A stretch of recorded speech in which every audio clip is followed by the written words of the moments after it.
lorsqu'il y a eu rassemblement le 26 août 42 sur la place d'appel du camp de Mérignac, ils ont sorti mon frère de la baraque des otages, ils l'ont placé dans un coin de la place. Il était menottes aux mains, et moi qui ne l'avais pas vu depuis plus de 15 jours, j'étais quand même un gamin, les larmes aux yeux, j'ai demandé aux gardes, c'est des gardes français qui gardaient le camp. Monsieur, c'est mon frère, je veux aller avec lui. Alors ils m'ont attrapé par le col de ma veste, ils m'ont traîné jusqu'à mon frère, et ils nous ont menottés tous les deux.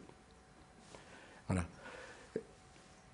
Souvent, lorsque mon frère s'est évadé et Maurice a été repris, donc à plusieurs reprises, j'ai été interrogé avec violence par la direction du camp. Donc j'ai protesté en disant que j'avais que 15 ans, que j'étais français, que de toute façon il fallait qu'ils me relâchent. Et j'ai été chassé à coups de pied et à coups de poing en me disant de toute façon tous les juifs seront déportés. Donc j'ai été déporté sur ordre de Papon, ce qui fait que j'ai été témoin à charge aux assises de Bordeaux contre Papon.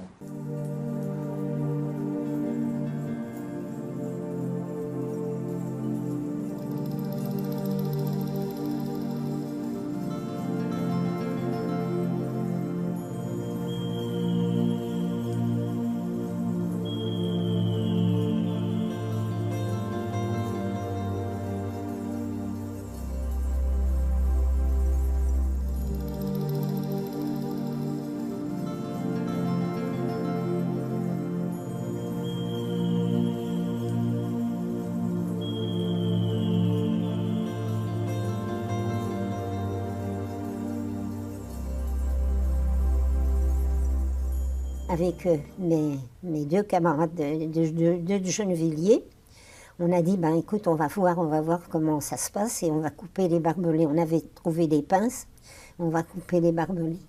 Et alors on a coupé les barbelés, puis on a fichu le corps du camp. Et après, on est parti.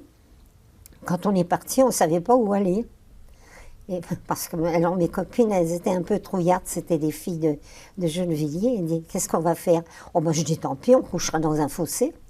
Et de Mérignac, je vois une vieille dame qui avait une canne, comme moi, qui marchait comme ça, tranquille. Je lui ai posé la question.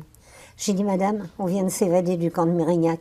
Savez-vous où on pourrait trouver un refuge? Comme ça, puis fenêtre. Elle m'a dit, oh, mais allez donc chez les Duroux. Leur fils, il est déporté en Allemagne. Et alors, on est allé chez les Duroux.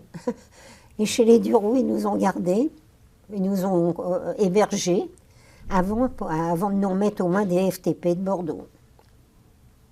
Voilà. Et j'ai participé un peu à la libération de Bordeaux.